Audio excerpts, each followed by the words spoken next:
ரூபாய் கொடுத்துட்டு இங்கிட்டு டாஸ்மாக்கு, அதே மாதிரி பெண்களுக்கு எல்லா திட்டமும் போடுறீங்க, ஆனால் இங்கே பாதுகாப்பு இல்லை, சட்டம் ஒழுங்கு பிரச்சனை அப்படின்னு. இப்போ சொல்கிறாரு எடப்பாடி பழனிசாமி, அவர் காலத்தில் பூரா டாஸ்மாக்லாம் மூடி சீல் வச்சுட்டு தான் முதலமைச்சராக இருந்தாரா?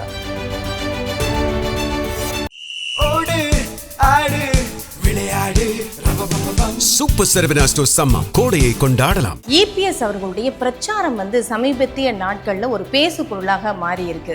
அந்த இதை எப்படி ஒரு மூத்த தலைவர் வேற, நீங்க அரசியல்ல அனுபவம் கொண்டவர், எப்படி பாக்குறீங்க சார்? என்ன பேசு பொருளாக மாதிரி இருக்குது?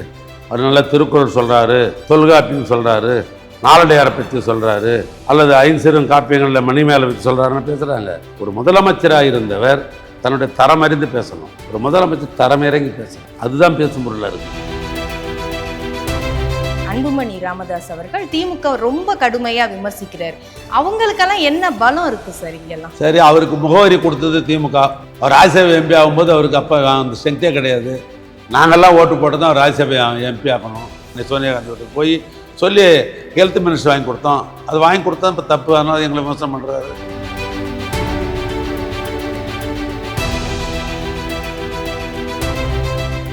மின்னம்பலம் நேயர்களுக்கு வணக்கம். திமுகவின் மூத்த தலைவர், வடக்கு மண்டல பொறுப்பாளர், அமைச்சர் திரு ஏவ வேலு அவர்களிடம் பேச இருக்கின்றோம். வணக்கம் சார். வணக்கம். நலமா இருக்கீங்களா சார்? நல்லா இருக்கேன்.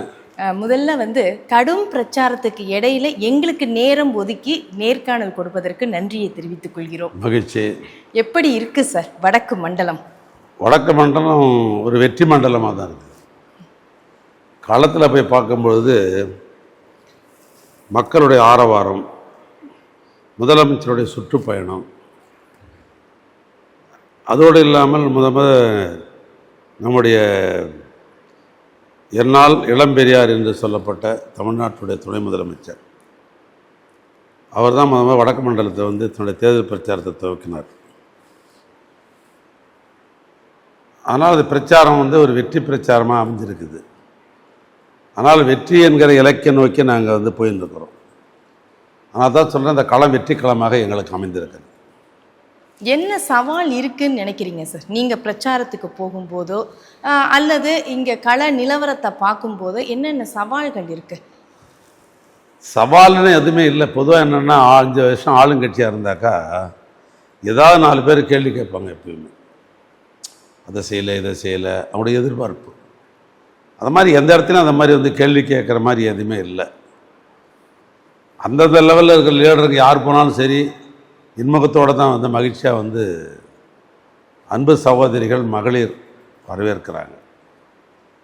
பொதுவாக ஒரு குடும்பத்தில் இருக்கிற சகோதரி வரவேற்றுட்டாக்க அந்த குடும்பம் முழுமையாக நம்ம போட்டு போகும். மாற்றுக்கருத்து இருக்காது. அதுக்காக நாட்டை நோக்கி போடலன்னு அர்த்தம் இல்லை. நாட்டை நோக்கி திட்டம் போடலாம், மாநில வளர்ச்சிக்கு திட்டம் போடலாம், மாவட்ட வளர்ச்சிக்கு திட்டம் போடலாம், தொகுதி வளர்ச்சிக்கு திட்டம் போடலாம், பகுதி வளர்ச்சிக்கு திட்டம் போடலாம், ஒரு ஊராட்சிக்கு திட்டம் போடலாம். ஆனால் இந்த முதலமைச்சர் என்ன பண்ணுறாரு, மைக்ரோஸ் லெவலில் போய் பார்க்குறாரு.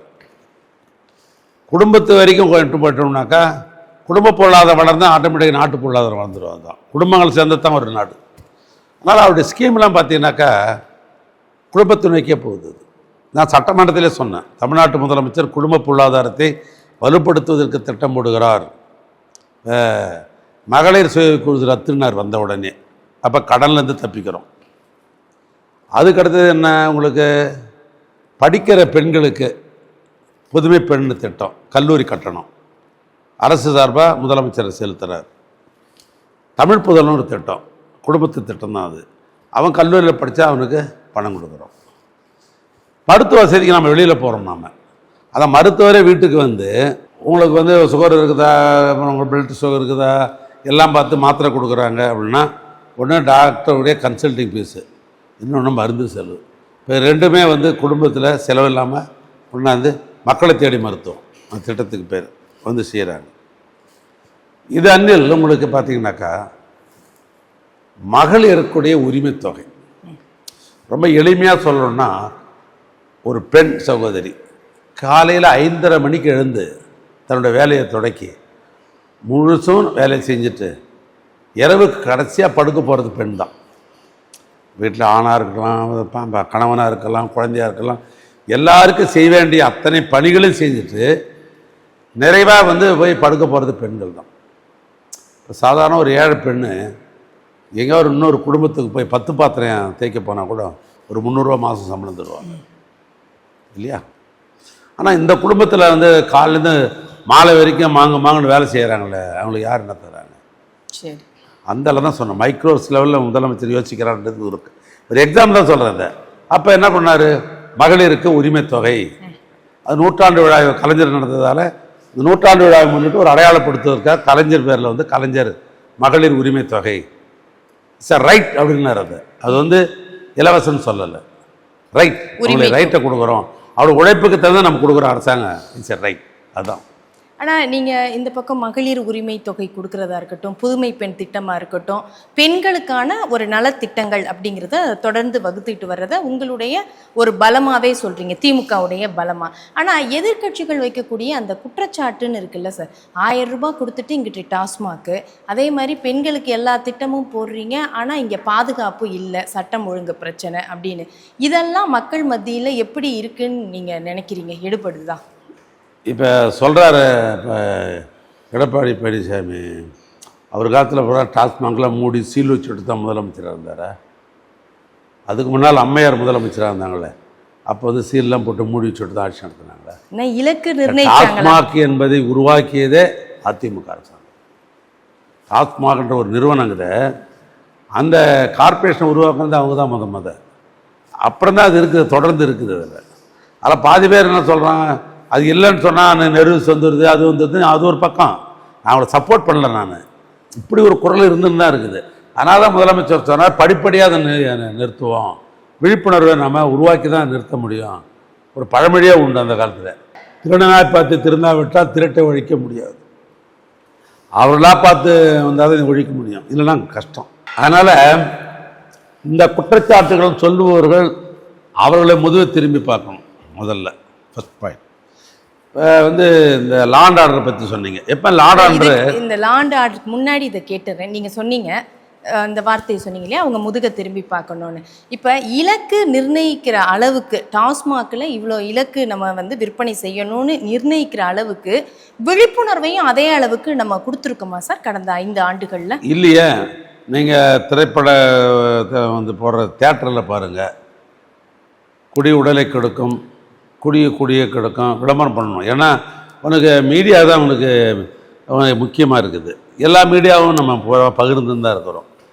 என்ன படித்தாலும் அவன் திருந்தணும், என்ன படித்தாலும் அவன் திருந்தணும். இப்போ ஒரு பாதுகாப்பான ஒரு அவனுக்கு வேண்டிய ஒரு போதையை வந்து டாஸ்மாகில் கொடுக்குறோம். இப்போ அதை நிறுத்தினா என்ன பண்ணுவோம்? அடுத்த கட்டத்துக்கு போனோம்னா நம்மள சொல்லுவோம் திருட்டு சாராயம் குடிக்கிறான்னு. அதில் என்ன மெடிக்கல் பண்ணுறான்னு தெரியாது யாருக்கு. இன்னும் வந்து அவன் வந்து உயிர் போகிற நிலைக்கு வந்துடும். அது இன்னொரு பக்கம். இதெல்லாம் வந்து பார்க்கணும், இதெல்லாம் யோசிக்கணும். பீகாரில் கூட மதுவிலக்கு அமல்படுத்தியிருக்காங்கன்னு நினைக்கிறேன். அங்கேயும் இது வந்து தெரியாமல் நடக்கிறதான் செய்யுது. அங்கேயும் சரி, அரசு அமல்படுத்துகிற மொழியை அங்கேயும் தெரியாமல் குடிக்கிறோம் நிறைய பேர் இருக்கிறோம். சரி, சட்டம் ஒழுங்குக்கு வந்துடுவோம் சார். இதுவும் ஒரு பேசு பொருளாக இருக்குல்ல, ஆட்சி மேலே அதிருப்தி அப்படின்னு வரும்போது இந்த சட்டம் ஒழுங்கை தான் எதிர்க்கட்சிகள் விமர்சனமாக வைக்கிறாங்க. இதுக்கு என்ன பதில்? நம்ம எதிர்க்கட்சி தலைவர் வந்து ஏற்கனவே சட்டமன்றத்தில் அந்த குற்றச்சாட்டை சொன்னார். போலீஸ் எப்படின்னு கேட்டீங்கன்னாக்கா எல்லாரும் ஒரே போலீஸ் தான், அவளுக்கு வேறு போலீஸு, நமக்கு வேறு போலீஸ் கிடையாது. போலீஸ்ன்னு பொதுவானவர்கள் தான், அதிகாரிகள் பொதுவானவர்கள் தான். இந்த ஆட்சி மாற்றம் இருந்தாலும் திறமை, அந்தந்த ஆட்சியாளருடைய திறமை என்ன திறமை? கொள்ளைகளை குறைக்கிறது. நடக்கலன்னு நான் சொல்லலை, குறைக்கிறது. அப்படி இந்த குற்றச்சாட்டு வைக்கும்போது முதலமைச்சர் வந்து டேட்டாவோட சொன்னார், உங்கள் ஆட்சிக்கு எங்கள் ஆட்சிக்கு ஒப்பிட்டு சொல்கிறாங்க தெரிஞ்சுங்க, கொள்ளை மற்றைய கற்பழிப்பு இதெல்லாம் போட்டு டேட்டா போட்டு சொன்னார். இவைகளெல்லாம் உங்கள் ஆட்சியோட குறைத்திருக்கிறோம். இட்ஸ் அட்மினிஸ்ட்ரேஷன், எங்களுடைய நிர்வாக திறமையால் காவல்துறையில் நாங்கள் குறைச்சிருக்கிறோம். இப்பயும் சொல்கிறேன், ஜீரோன்னு நாங்கள் சொல்லலை, குறைச்சிருக்கிறோம். அந்த ஆட்சியை விட எங்களுடைய ஆட்சியில் வந்து நீங்கள் சொல்கிற சட்டம் ஒழுங்காக இருக்கட்டும் அல்லது ஏனைய பாலியல் தொல்லையாக இருக்கட்டும் எல்லாத்தையும் நான் குறைச்சிருக்கிறோம். எப்பயுமே அப்படி தான். போலீஸை பொறுத்தளவுக்கு பொதுவானவர்கள், அந்த ஆட்சியாளர்களோட அந்த ஆட்சியினுடைய தலைமை பொறுப்பேற்றுக்கிற முதலமைச்சர்கள் தன்னுடைய திறமையை பயன்படுத்தி குறைக்கணும். அதுக்கு டேட்டாவே இருக்குது, நான் குறைச்சுன்றது. வெற்றி பெற்று ஆட்சிக்கு வந்தால் முதல்வர் அவர்கிட்ட தானே அந்த காவல்துறை இருக்குது. அப்போ இன்னும் சாட்டையை சுழற்றுவதற்கும் நம்ம உறுதி கொடுக்க முடியும். வந்தால்ன்ற வார்த்தையை எதுக்கு போடுறீங்க? ஜனநாயகத்தில் நம்பிக்கை தானே வாழ்க்கை. கட்டாயம் அவர் தான் வருவார். நீங்கள் சொல்ல மாதிரி மேலும் குறைப்பதற்கு அத்தனை முயற்சி எடுப்பார். அடுத்து உங்களுடைய பலமாக என்ன பார்க்குறீங்க சார் இந்த தேர்தலில்? திமுகவுடைய பலமாக நாங்கள் பார்க்குறது அப்படின்னு ஏன்னா டார்கெட் வச்சுருக்கீங்க நீங்கள் 200 தொகுதிகள் வெற்றி பெறணும் அப்படிங்கிறப்ப அது என்ன பலம் இருக்கும்? எப்போ அதிமுக போய் பிஜேபியோட போய் சேர்ந்ததோ அன்றைக்கே எங்களுக்கு பலம் அதிகமாகிடுச்சு. ஏன்னா தமிழ்நாட்டு மக்கள் பிஜேபி எந்த காலத்துலையும் சேர்த்துக்க மாட்டாங்க. உதாரணத்துக்கு சொல்லணும்னா இப்போ சிறுபான்மை சமுதாய ஓட்டு இருக்குது. அந்த சிறுபான்மை சமுதாயம் என்று சொல்ல கிறிஸ்துவ சமுதாயமாக இருக்கட்டும், அது மாதிரி இஸ்லாமிய சமுதாயமாக இருக்கட்டும், அது முழுமையாக எங்களுக்கு ஓட்டு வரும். இதே பிஜேபி தனியாக நின்று எடப்பாடி தனியாக நின்றுந்தாருன்னா இந்த சிறுபான்மை சமுதாய ஓட்டு கூட இங்கே சிதறி போய் அவங்களுக்கு போடுறதுக்கு ஒரு வாய்ப்பு இருக்குது, ஒரு சிதறி. ஆனால் அந்த வாய்ப்பு கூட இப்போ இருக்காது அவங்களுக்கு. அது முழுமையாகவே எங்களை தான் போடுவாங்க. ஏன்னா நாங்கள் ஆட்சியில் இருந்தாலும் ஆட்சியில் இருந்தாலும் சிறுபான்மை சமுதாயத்துக்கு அரணாக தான் திமுக எப்பவுமே இருக்கும். ஆனால் அந்த நம்பிக்கை எங்கள் பேரில், அதனால் முழுமையாக வரும். அதனால் எங்களுக்கு அந்த நம்பிக்கை இருக்குது. ஒன்று. ரெண்டாவது நாங்கள் ஏற்கனவே ஒரு குறிப்பிட்ட கூட்டணி வைத்திருந்த பொழுதே நாங்கள் 40க்கு 40 எம்பி வென்றிருக்கிறோம். சட்டமன்றத்தை 21 பிடிச்சிருக்கிறோம். அதுக்கு முன்னால் நடந்த தேர்தலில் 39 நாடாளுமன்றத்தை பிடிச்சிருக்கிறோம் இல்லையா? உள்ளாட்சியில் பெரும்பான்மை இடங்களை நாங்கள் பிடிச்சிருக்கிறோம். இப்போ வர சட்டமன்ற தேர்தலில் ஒரு புதிய வரவு எங்களுக்கு. அருமை சோழர் விஜயகாந்த் அவர்களுடைய இயக்கம் அது எங்களுக்கு புதிய வந்திருக்குது. அதில் இளைஞர்கள்லாம் இருக்கிறாங்க, அவங்களுடைய சப்போர்ட் எங்களுக்கு கிடைக்குது. அதனால் எங்களுடைய மெகா கூட்டணி வெற்றி பெறுவது உறுதி. 200 சீட்டை இலக்கு வச்சு நாங்கள் தேர்தல் பணியாற்றி கொண்டிருக்கிறோம். ஆனால் நிச்சயமாக வெற்றி பெறுவோம். இப்போ இந்த அதிமுக பாஜக கூட்டணி இதை மக்கள் ஏற்றுக்க மாட்டாங்க அப்படின்னு சொல்லுவீங்க. ஆனால் கடந்த 2021 தேர்தலில் இதே அதிமுக பாஜக கூட்டணி தான் களத்தில் இறங்கி உங்களுக்கு எதிராக இருந்தாங்க. அப்போது வெற்றி சதவீதம்னு பார்க்கும்போது அதிமுகவுக்கும் திமுகவுக்கும் 3% தான் சார், குறைந்தபட்ச சதவீதம் தான் இருந்தது. அப்போது இந்த முறையும் அதே கூட்டணி தானே வருது. நீங்கள் ஒரு ஆட்சியில் இருந்து ஆளுங்கட்சியாக நீங்கள் வர்றீங்க, அவங்க இப்போ எதிரில் இருக்கிறாங்க. அப்போ இன்னும் ஒரு போட்டி இருக்க தானே செய்யும். முன்னைக்கு இப்போ சதவீதம் போது அப்போ நம்ம நாட்டு மக்களுக்கு எதையும் செய்யாத எதிர்கட்சியாக நாங்கள் நின்னோம். எதிர்கட்சியாக நிற்கிற போது அவரோட நான் கூடுதலான சதவீதம் பெற்றிருக்கிறோம். அன்றைக்கி எந்த இல்லத்தை நாங்கள் மருத்துவம் கிடையாது, ஏன்னா காலை சிற்றுண்டி கிடையாது, மகளிர் உரிமை தேவை கிடையாது, இவைகள்லாம் அந்த ஆட்சியில் நாங்கள் சேர்ந்துருக்கிறோம். இந்த சர்டிஃபிகேட் எங்களுக்கு இப்போ கிடைக்கும், பாராட்டு சர்டிஃபிகேட் கிடைக்கும். இந்த பாராட்டு சர்டிஃபிகேட் யாரும் தனித்தனியாக எழுதி தர முடியாது, அதுதான் ஓட்டாக மாறும். அதனால் முன்னை விட கூடுதலான சதவீதம் தான் நாங்கள் இருக்கிறோன்னு தான் பல பொது வழித்தளத்தில் இருக்கிற சமூக வலைத்தளங்கள் ஒரு டேட்டா போட்டிருக்கிறாங்க. திமுகவை பொறுத்தளவுக்கு 42, 45 அப்படின்ற அளவுக்கு போட்டுருக்குறாங்க இப்போ. அதனால் முன்ன விட நாங்கள் இப்போ மக்கள் மத்தியில் இடம் பிடித்திருக்கிறோம். எங்களுடைய சதவீதம் கூடி இருக்கிறது. அதே மாதிரி தேர்தல் பிரச்சாரம் அப்படின்னு வந்ததற்கு பிறகு, களத்தில் பிரச்சாரம்னு ஆரம்பித்ததுக்கு பிறகு அந்த திமுக அதிமுக 4 முனை போட்டியில் மாறுதுன்னு நினைக்கிறீங்களா சார்? அதாவது லீடு ஏதாவது மாறுதுன்னு நினைக்கிறீங்களா? எப்பயுமே என்னென்னு கேட்டேன், ஸ்ட்ரைட் ஃபைட் அப்படின்னு சொல்லும்போது ஒரு அரசாங்கம், இந்த அரசாங்கத்தில் என்ன பண்ணியிருப்போம், 5 பேர் வேலை கேட்டிருப்போம், நான் உதவி செஞ்சுருப்போம், ஒருத்தருக்கு உதவி செஞ்சுருப்போம், 2 பேரும் உதவி செஞ்சுருப்போம், 2 பேர் அதிர்த்தில் இருப்போம். இதான் சொல்கிறது. எப்பவுமே எதிர்மறைய சில நேரங்களில் ஆட்சிக்கு வரும் அப்படின்னு. அதை மாதிரி நேர்மறையாக நினைக்கிற வாக்காளர்கள் அவங்க 2 கட்சி போட்டிடும்போது ஸ்ட்ரைட் ஃபைட் அங்கே போட்டுருவாங்க. இப்போ 4 நிற்கும் போது என்ன பண்ணுவாங்கன்னா, எங்களை எதிர்த்து வாக்களிக்கின்ற ஓட்டு அது 4 பகுதியாக மாறிடும். அதுவே எங்களுக்கு பெரிய பலம். எங்களுக்கு அது உங்களுக்கு பலமாக இருக்கும். பலம்தான். சரி, 4 மணி போட்டி என்பது எங்களுக்கு பலம்தான்.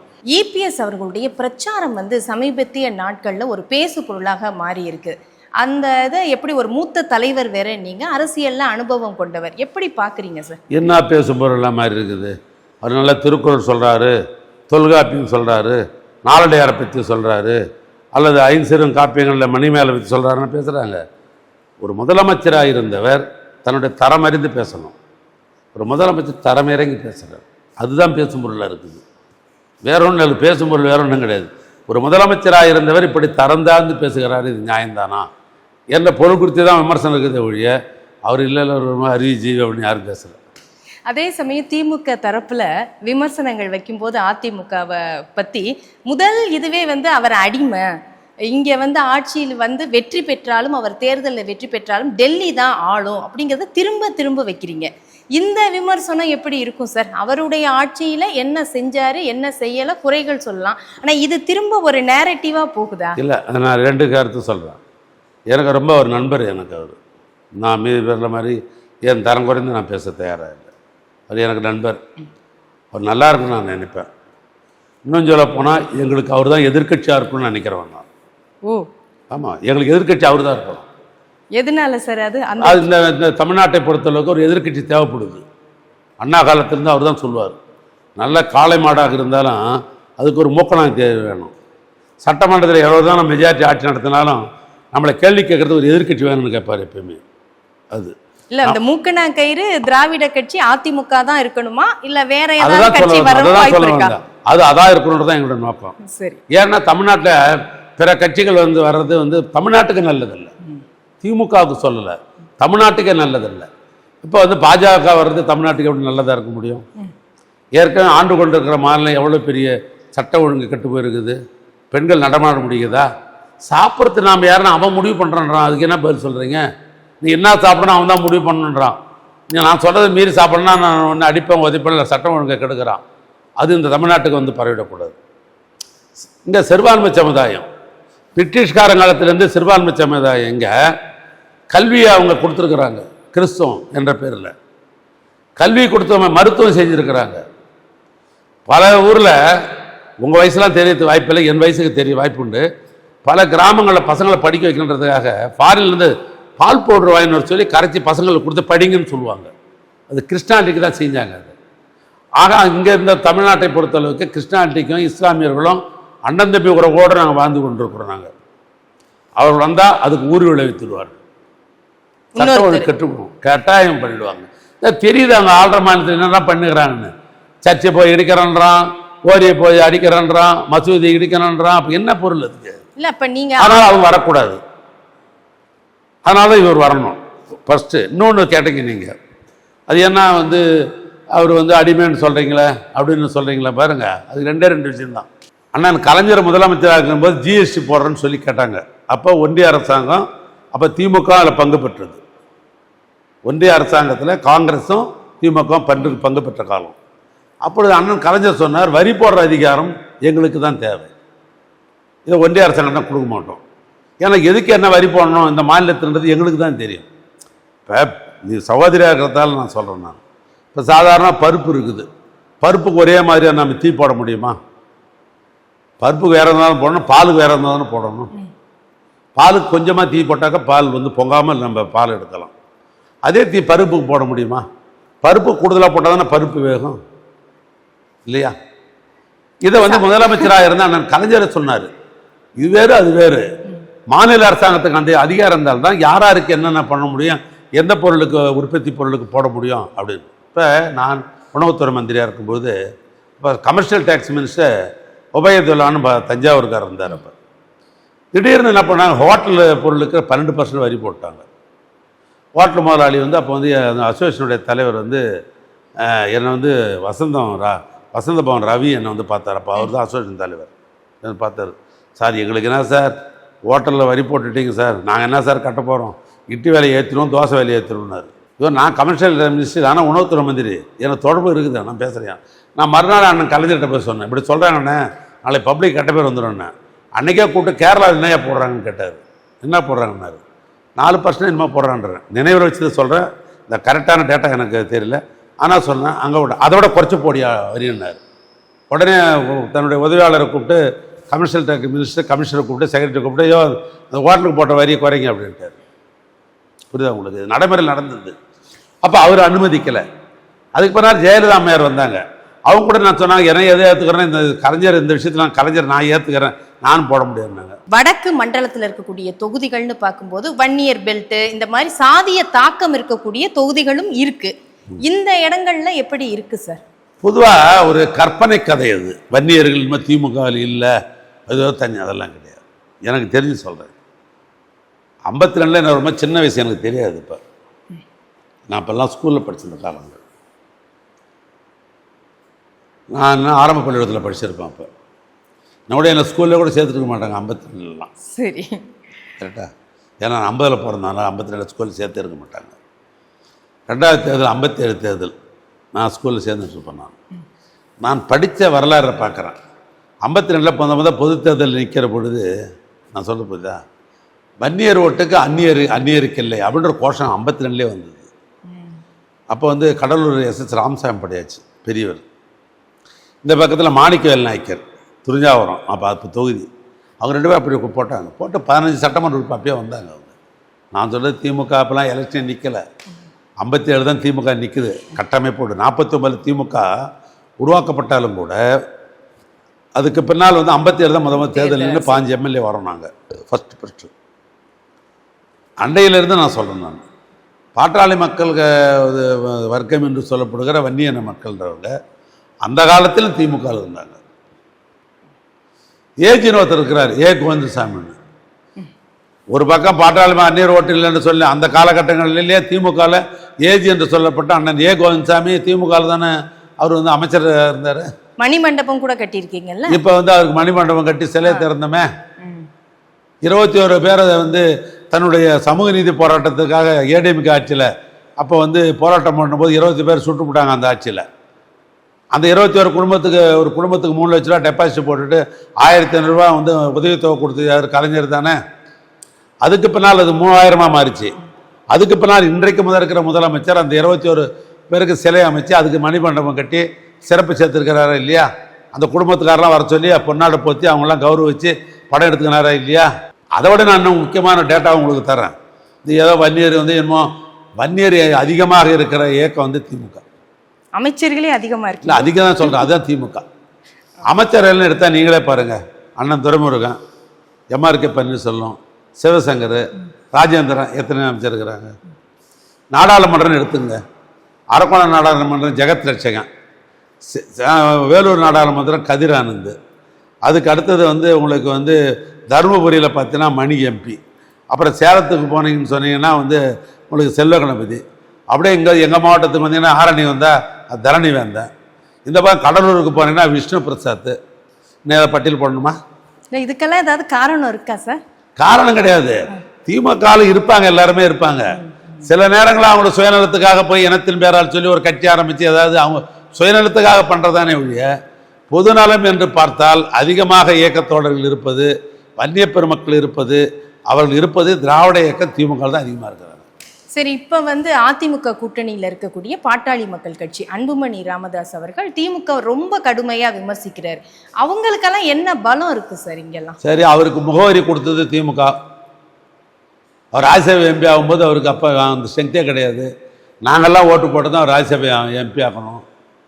அதுக்கு பின்னால் அமைச்சராகிறதுக்கு அண்ணன் கலைஞர் போய் டெல்லியில் உட்காந்து அவங்க வந்து அன்னை சோனியா காந்தியும் மன்மோகன் சிங் என்ன சொன்னாங்க, அவர் இப்போ தான் புதுசாக வந்திருக்கிறார், நாங்கள் புதுசாக வந்தவங்களுக்கு எப்பயுமே வந்து ஒரு துணை அமைச்சர் லெவலில் தான் நாங்கள் கொடுப்போம், இண்டிவிஜுவல் போர்ட்ஃபோலியோ உங்களுக்கு கொடுத்துறோம், துணை மந்திரினாங்க.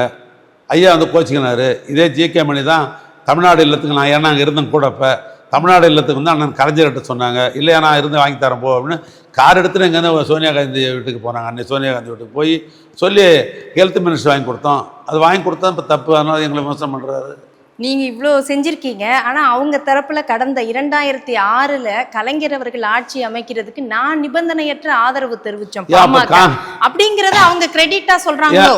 ஏன் அப்போ காங்கிரஸ் வந்து ஜெயிச்சு வரல எங்களோட மேலே? நாங்கள் காங்கிரஸுக்கு உதவியாக இருந்தோம். நாங்கள் அந்த கவர்மெண்ட்டு அவங்க அமைக்கிறதுக்கு அவங்க எங்களுக்கு உதவியாக இருந்தாங்க.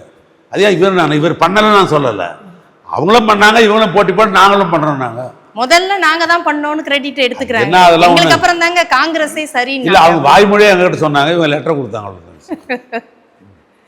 சரி சார், நிறைவாக சார் எப்படி இருக்கிறது இந்த ஒட்டுமொத்தமாக களம் அப்படிங்கும்போது 2026 தேர்தல் உங்க மண்டலம் அதுல உள்ள தொகுதிகள் அதிக வெற்றி பெற்று நீங்க வர்றதுக்கு இருக்கா முதல் இடம் அந்த மாதிரி ஏதாவது உங்களுக்குள்ளே ஒரு இலக்கு இருக்கா? 41 தொகுதி என்னிடம் ஒப்படைக்கப்பட்டிருக்கிறது. ராணிப்பேட்டை, வேலூர், திருப்பத்தூர், தருமபுரி, சேலம், கள்ளக்குறிச்சி, திருவண்ணாமலை. இந்த மாவட்டத்தில் 41 தொகுதியில் வந்து திமுகவும் இருக்குது, தேமுதிகவும் நிற்குது, காங்கிரஸும் நிற்குது, விடுதலை சிறுத்தையும் நிற்குது. நான் எல்லாமே சமாதானம் தான் பார்க்குறேன். ஏற்றத்தாழ்வு கிடையாது என்கிட்ட எப்பவுமே. நான் இயற்கையாக நான் பகுத்திருவானேன். 13 வயசுலேருந்து நான் பகுத்திருவானேன். நான் பெரியாரை பேச்சு திருவண்ணாமலை 13 வயதில் நான் கேட்டவன். நான் அன்றையிலேருந்து இந்த வரைக்கும் நான் பகுத்திருவானேன், சுயமரியாதைக்காரன். கலைஞர் அண்ணன் சொல்லுவார் எப்பயுமே, என்னோட இருக்கிற 4 பேரை ஒழுங்காக இருக்கேன்னு. ஆனால் நான் நல்லா தானே இருக்கிறேன், ஒன்று கேட்கலையான்னு நகைச்சுவா சொல்கிறேன். அப்படி நான் இருக்கிறவன். என் மீது கூட அளப்பரிய பாசம் என் மேலே இப்போ இருக்கிற முதலமைச்சர் வச்சுருக்கிறதுக்கு காரணம், நான் ஒரு கொள்கைவாதின்றது தான் என் மேலே அவருக்கு அவ்வளோ ஒரு அளப்பரிய என் மேலே பாசமாக இருப்பார். இப்போ தொண்டர்ன தலைவன்றதை விட பாசன்றது ஒன்று இருக்குது, அது என் மேலே பாசமாக இருப்பார். அதெல்லாம் மாற்றேன். அந்த ஒரே ஒரு பாசத்துக்கு கட்டுப்பட்டு தான் நான் எப்போ சின்சியராக இருப்பேன் அவருக்கு. நான் இது வரைக்கும் அரசியல்வாதி சொல்லுவாங்க, நான் அவர்கிட்ட பொய் சொன்னதே கிடையாது. என்ன உண்மையாக தான் பேசணும். என் பேச்சு அவருக்கு பிடிக்கும். நான் ஒரு கடுமையான கருத்தை சொல்கிறத கூட அவர்கிட்ட, அண்ணா நான் கோச்சிக்காதீங்கன்னா, நீங்கள் தான் முடிவு எடுக்க போகிறீங்க, என் கருத்தை பதிவு பண்ணுறேன்னு நான் சொல்லுவேன். அது மாதிரி ஆள் நான். அது அக்செப்ட் பண்ணுவார் அவர். கருத்தை அக்செப்ட் பண்ணுறது ரொம்ப பண்ணுவார். அது சொல்கிற பக்குவத்தில் சொல்லணும். எதுவாக இருந்தாலும் எங்கள் சக நண்பரே சொல்லுவாங்க சில நேரம், என்னென்னு இதாம்மா பக்குவமாக சொல்கிற சிஎம் நாங்களாம் மாட்டிக்கிறோமான்னுவாங்க. உண்மை, அதெல்லாம் மாற்றம் இல்லை. மனிதர் தானே அவரும் அப்பாவும். ஆனால் அவர் எங்களுடைய அவர் கொள்கைவாதி என்று நல்லா நினைச்சுப்பார். அதில் ஒன்றும் எங்களுக்கு மாற்று கருத்து அல்ல.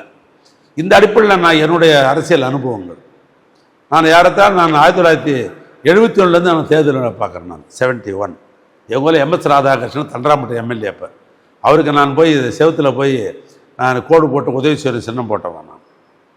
அப்போ நான் மைக்கை பிடிச்சின்னு புனலில் பிரச்சாரம் பண்ணிக்கிறேன், வாக்களிப்பிற உதயசூரியனுக்கு அப்படின்னு. நான் அன்னிலேருந்து நான் தேர்தலை பார்த்துனுக்கிறேன், எல்லா தேர்தலையும் பார்த்துக்கிறேன். அங்கெல்லாம் கணக்கு பண்ணி சொல்கிறேன். நான் 41 தொகுதியில் பெரும்பான்மையான தொகுதி எங்கள் கூட்டணி வெற்றி பெறும். அது ஒன்றும் மாட்டே இல்லை. சரி, நன்றி சார், வாழ்த்துக்கள் உங்களுடைய தகவல்களுக்கு. மகிழ்ச்சி, நன்றி. இதுவரை திமுகவின் மூத்த தலைவர், வடக்கு மண்டல பொறுப்பாளர், அமைச்சர் திரு ஏவ வேலு அவர்களிடம் பேசினோம். நன்றி, வணக்கம். சூப்பர் சரவணா ஸ்டோர் சம்மர் கோடையை கொண்டாடலாம். மின்னம்பலம்.com தமிழின் முதல் மொபைல் பத்திரிகை.